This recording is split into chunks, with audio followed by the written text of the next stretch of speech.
Well, good morning. We are joined pregame by our head coach and athletic director, Seth Parr, before our homecoming matchup against Emerson tonight. As always, thank you to Bruce Norwood, Texas Commercial and Land for your sponsorship of our game day interviews.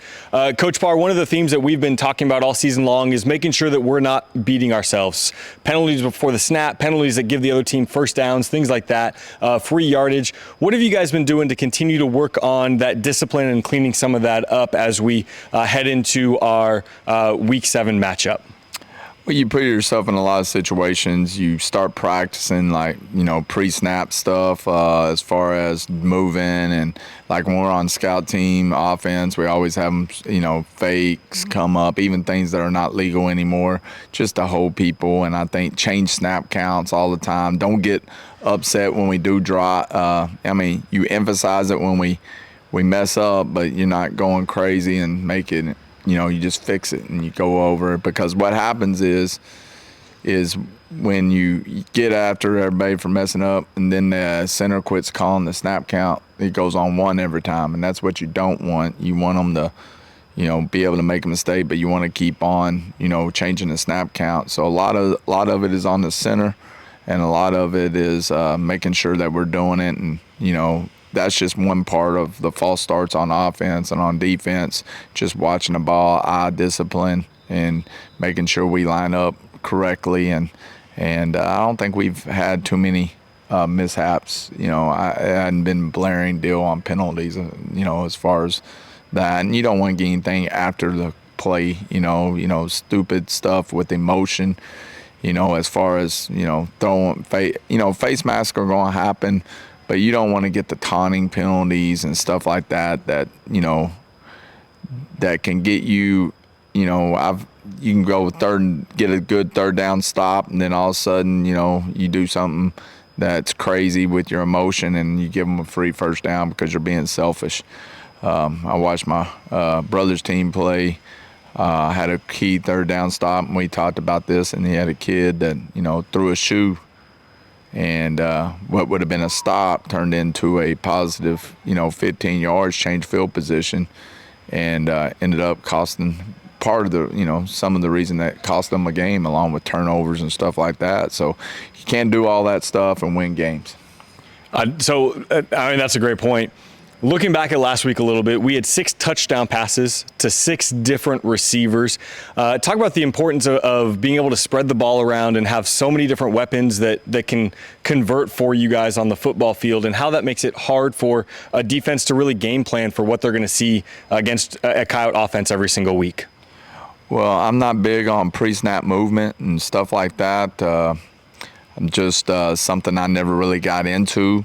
We're not a matchup offense. We're, Mike Leach offense. And basically I copied everything that he did and tried to stay with it as much as I could, from practices, from how to install from day 1, day 2, day 3, and just really listen to what he was saying and what he did, because, he's already done it, and it was there for you.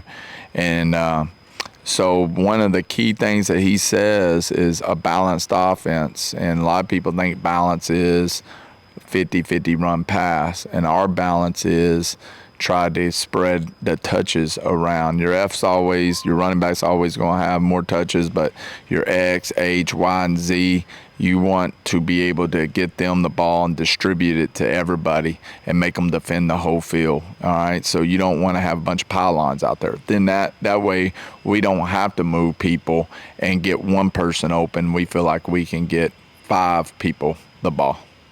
I think that's really smart, right? And you talk about not having a bunch of pylons out there.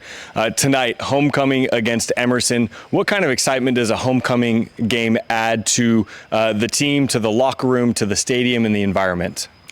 Ours is always going. Our stadium's always nice, and they always like to participate. We have everything going in here, just an extra little pizzazz. You get to week 5 or 6, and it starts getting a little bit colder. People naturally quit coming to games.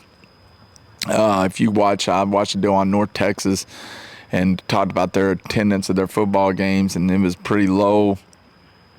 And that was before like the week 4, week 5, all attendance starts dropping from college to high school.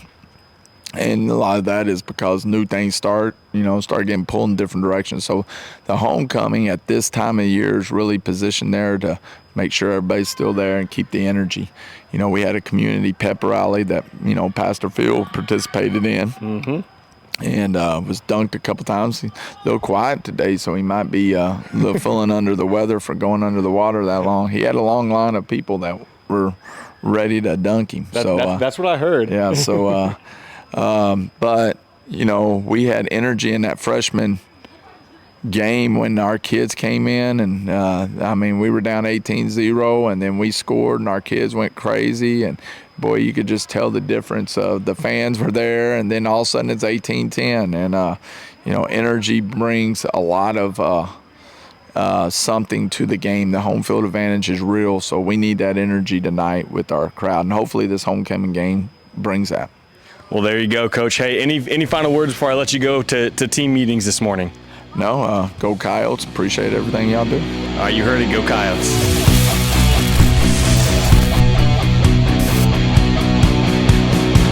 We are joined by number 7, Ace Traylor, for pregame interviews before our game against Emerson tonight. As always, we're brought to you by Bruce Norwood, Texas Commercial and Land.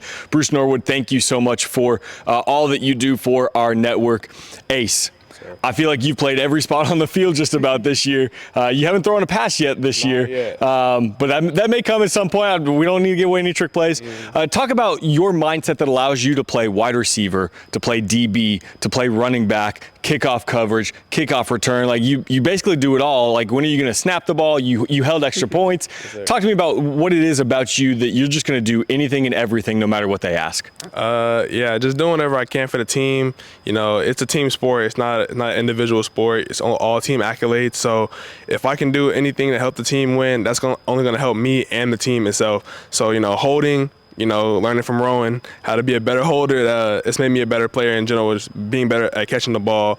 So, being a holder helps me catch the ball, and it helps me just, help the team win. And I think that's what's most important. And not being selfish, I think that's also what helps me be able to do all these different positions, regardless if I'm having success or not.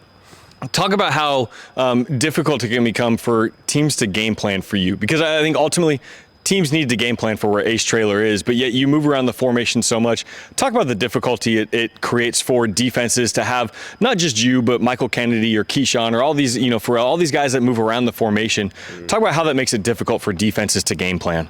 Oh, yeah, I think it's definitely difficult. You never know who's going to be a running back. If it's going to be me, Pharrell, or Miles. You never know. So you might game plan for Pharrell one game, and it might be Miles, or for me, and it might be Pharrell. So I think I can throw him off, starting off early. And, Keyshawn being a basketball player coming in new, Lovejoy didn't know who he was. Melissa didn't know who he was either. So I think that caught them off guard as well, and he's been a great help for us. And, Michael's a speedster, so you might put Michael at the slot and then motion him out to the outside, and, it's a mismatch. So I think just all of us being able to do different things in different spots, I think that's what helps the game plan be difficult for us. There you go. Listen, you've gotten in the end zone quite a few times this year. Yes, sir. You've had a few sellies, a couple of different dances that are going on. I'm not gonna try and do the dances because I will get memed right away. Favorite go-to touchdown selly or dance? Favorite go-to touchdown selly. I'll say Chumley's dance. I want to hit that one game, but I don't want to mess it up. So I've been waiting, but I do want to hit that dance one game. Okay, I love it. Hey, homecoming tonight. Talk about what it means to you to play in front of a sold-out crowd for homecoming, the kind of excitement that brings, and what it adds for you as a player. Yes, sir. It means a lot to me. I love playing in big crowds and sold-out crowds, and I know how much the team means to the community. So I want to do as much as I can to bring them enjoyment and bring them, just a good experience watching us play. So it means a lot to me. It's a very fun experience, and, it's the last one, so I'm trying to make the most of it and take it all in. Awesome. Well, I appreciate it, Ace. He's going to go get in some team meetings. We will see you guys tonight, 5:30 tailgate, 6:30 Coyote Walk, 7:30 kickoff.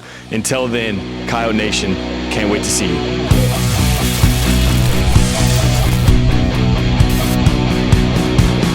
All right, right, Coyote Nation, it is game day before our homecoming football game against Emerson tonight, 7:30. Make sure you're there, enjoying all the festivities. My name is Blake Grundy with the Coyote Football Network, and we, of course, are brought to you by Bruce Norwood, Texas Commercial and Land, for all of your real estate needs.